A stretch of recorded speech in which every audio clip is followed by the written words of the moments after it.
На средбата претседателот Стево Пендаровски и представниците на самостојниот синдикат на новинари и медиумски работници се разговарало за состојбата со медиумските слободи во Северна Македонија, синдикалното организирање како и условите во кои работат новинарите и медиумските работници.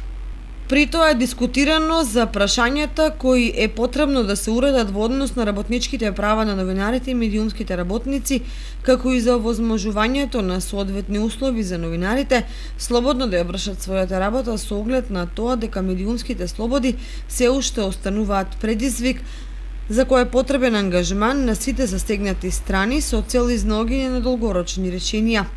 Представниците на ССНМ го информираа претседателот Пендаровски за иницијативата на која работат заедно со останатите релевантни медиумски организации за измена на одредбите во кривичниот законник со цел нападите врз новинарите и медиумските работници да бидат истражувани по службена должност. Исто така на средбата се разговараше и за работата на новинарите и медиумските работници во услови на COVID-19, при што беше истакната важноста на медиумите за известување во време на пандемии и непогоди. Дополнително беше нагласено дека сите институции, организации и компании кои ги канат медиумите на своите настани е потребно да ги почитуваат мерките и препораките за заштита од COVID-19 и да се обезбедат соодветни услови за медиумите да извршуваат својата работа.